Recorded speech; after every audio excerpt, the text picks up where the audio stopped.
Fu Xinqing acted decisively, swiftly dialing He Yan's mobile phone. Thankfully, she answered promptly. Without giving her a chance to speak, Fu Xinqing urgently instructed her, do not provoke him. No matter what he says, just respond with, yes. He Yan promptly complied, stating, I haven't seen him. Jiang told me to hide in the study and lock the door from the inside. This assurance eased Fu Xinqing's anxiety. He knew the study's strength, equipped with a bulletproof door. That's good. Just wait for me. I'll head back, he comforted her in a soothing tone. The call remained open. As he entered his car, he heard the alarming sound of gunfire through the phone's receiver. He panicked, urgently calling her name, Yan.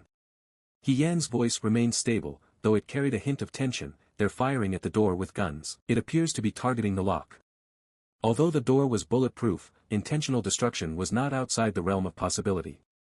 Carefully, Fu Xinqing guided He Yan, head to the bookshelf, to the third box on the right and the fourth from the top. There's a button behind the book, press it.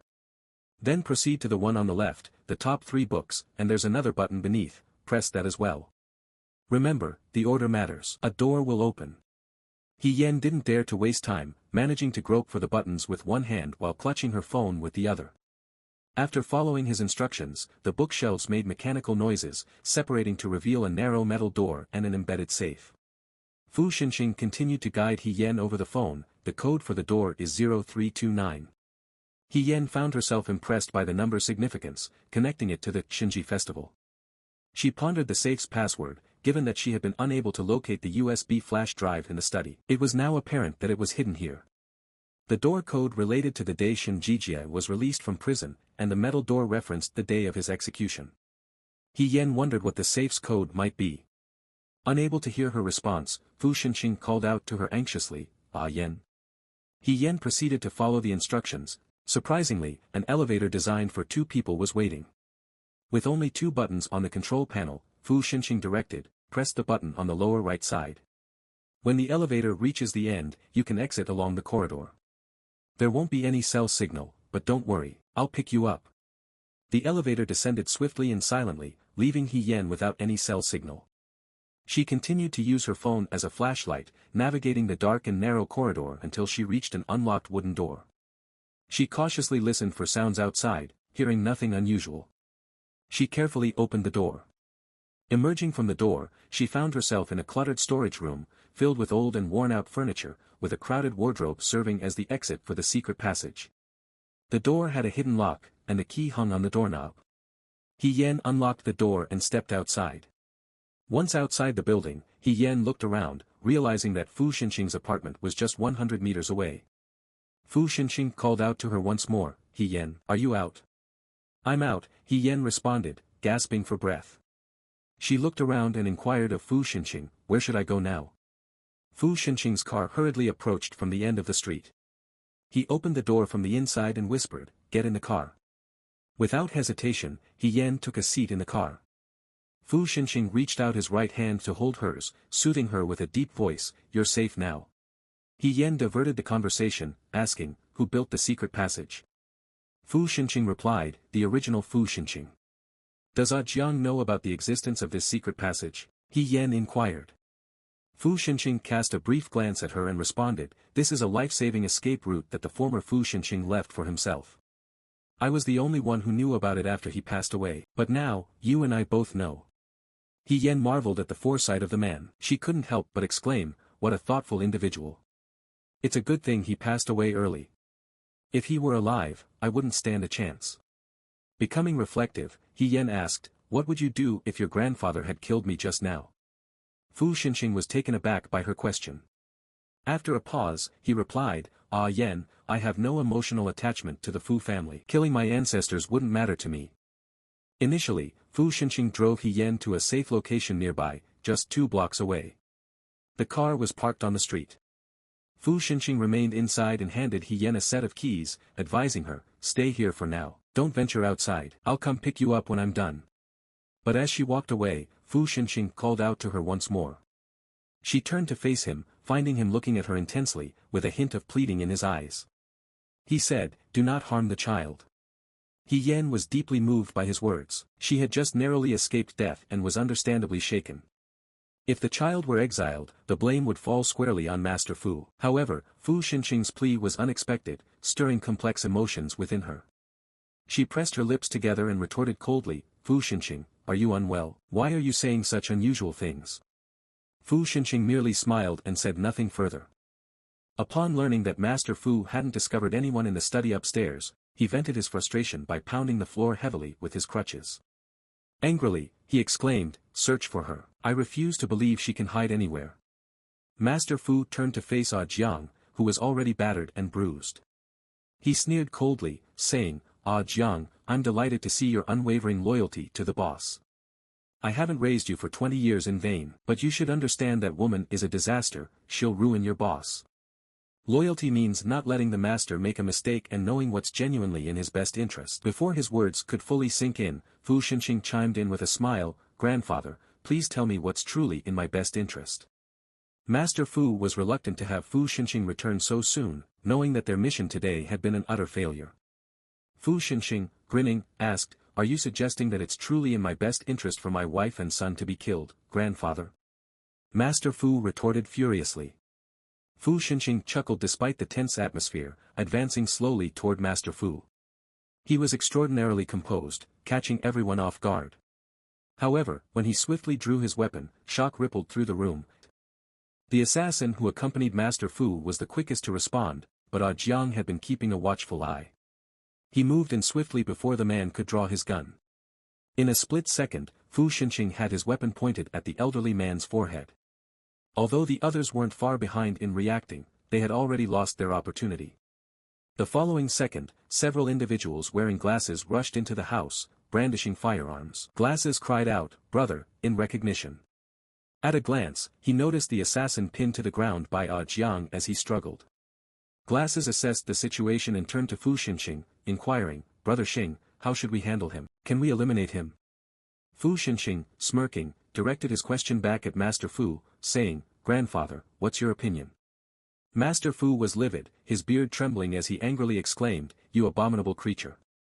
Fu Xinqing grinned wryly, his tone cool, as he continued, did you bring this man from somewhere else to kill me? He doesn't resemble the usual type of assassin.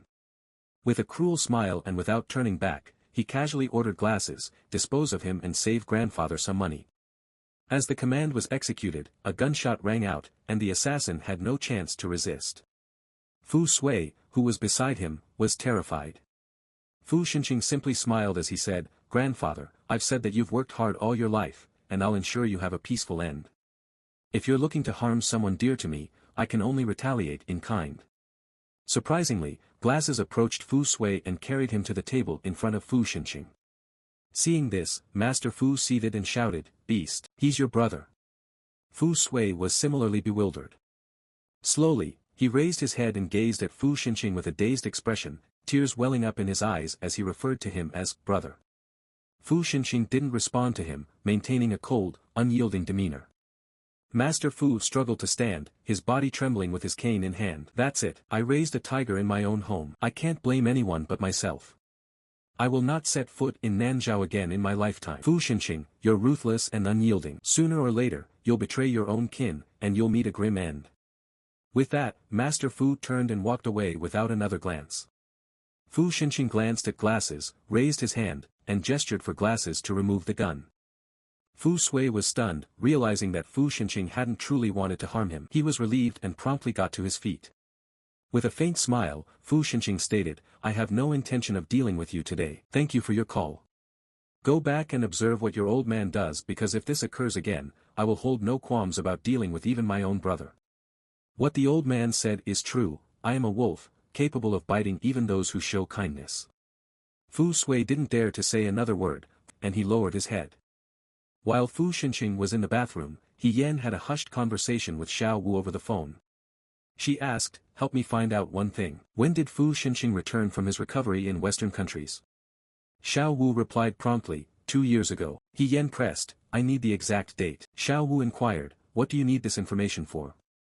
He Yan was secretive, saying, it's for something important. Xiao Wu chuckled and continued, how can I reach you once I find out? He Yan hesitated for a moment, then shared Chen Hegua's mobile phone number and said, just send me a message. After the call, He Yan deleted the call record and placed the phone back where it belonged. When Fu Xinqing emerged from the bathroom, she was already in bed, appearing as though she hadn't done anything suspicious. Fu Xinqing joined her in bed, and after a brief moment of silence, he pretended to be casual and remarked, "Stop moving to the edge, you might fall."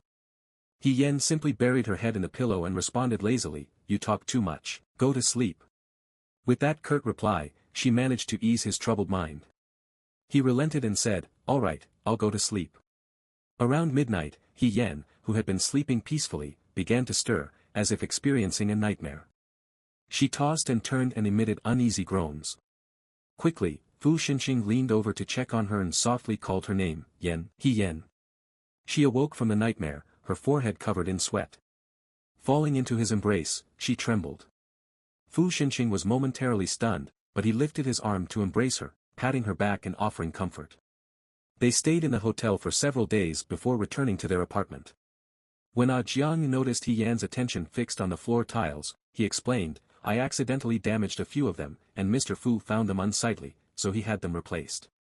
He Yan couldn't believe that a fine floor would have any flaws. Nevertheless, she didn't dwell on it and was more concerned about the study's password lock. The entire door had been replaced, and this concerned her. Her unease wasn't unfounded. When she was alone one afternoon, she secretly approached the study door and attempted to enter the original password. It didn't work. She didn't dare linger and returned to the living room, where she stared blankly at the TV. She contemplated the password and how to access the study. Unexpectedly, in the evening when Fu Xinqing returned, he took the initiative to lead her to the study to collect her fingerprints. He registered her fingerprints on the door's fingerprint lock, and she feigned reluctance as she asked, "Fu Xinqing, what are you doing?" He explained, "Although Jiang is with you when I'm not around, if you ever encounter a situation like the other day, you can hide in the study." He recorded her left and right fingerprints and mentioned, "In case the fingerprints can't be used, you can still use the password. The password is your birthday." He Yan was slightly delayed in her response, then acknowledged, "I understand." Raising his head, he flashed a smile at her and said, "It will also make it easier for you to read books in the future." At that moment, He Yan couldn't help but think, who is this? He doesn't seem like Shinjijia or Fu Xinqing. He's acting more like an ordinary person. She shook her head instinctively, trying to rid her mind of this absurd idea. Seeing her reaction, Fu Xinqing inquired, "What's the matter?" She replied lightly, feeling a bit dizzy. Without pursuing the matter further, he asked if she wanted to see a doctor. He Yan's complexion turned extremely grim. "Fu Xinqing, do you know what kind of injury is the most difficult to heal?" He didn't respond, merely pursing his lips and calmly regarding her. With a cold smile, she declared, "A person who has never been sick believes that all wounds will heal." She took 2 steps forward and, without looking back, uttered in a chilly tone, "Don't follow me. I don't want to see you today. In fact, I don't want to see you at all." Fu Xinqing chuckled and agreed with her. He even said in a calm tone, "All right, I'll sleep downstairs tonight." That night, he did indeed sleep in the guest room downstairs. He Yan struggled with insomnia, and her contact with Xiao Wu remained unanswered. Time was ticking away, and the wedding was drawing near. She was feeling increasingly restless. Moreover, she couldn't disregard the child growing inside her, a notion that terrified her more than anything else. After a few minutes, she couldn't control her emotions any longer. The following day, while He Yan was sitting by the pool, she received a call from Tian Tian. When she answered, Tian Tian suggested, "Let's go out to eat something." He Yan declined Tian Tian's invitation, stating, "I've been quite lazy lately, and I don't feel like going anywhere." Tian Tian, however, persisted, "There's a dish you've been craving for a while now, are you sure you don't want to go?" He Yan finally picked up on Tian Tian's subtle message. When they met, Tian Tian led her to the bathroom where Jiang wouldn't be able to follow. Seizing the opportunity, Tian Tian whispered, "Liang Yuanzi is back." He Yan froze momentarily, taking a while to process the information. Tian Tian feared He Yan would react too strongly and quickly cautioned her in a hushed voice, "Stay calm and ensure Jiang doesn't find out." He Yan listened and took a deep breath, striving to contain her inner excitement. She asked in a trembling voice, "Where is he? How can I get in touch with him?" Tian Tian discreetly handed her a piece of paper that read, "He left his number." He Yan took the note and double-checked the mobile number to engrave it in her memory. Then, she crumpled the paper and tossed it into the toilet. Tian Tian remained silent and gently inquired, "What are you planning to do?" He Yan didn't respond but instead maintained a thoughtful gaze.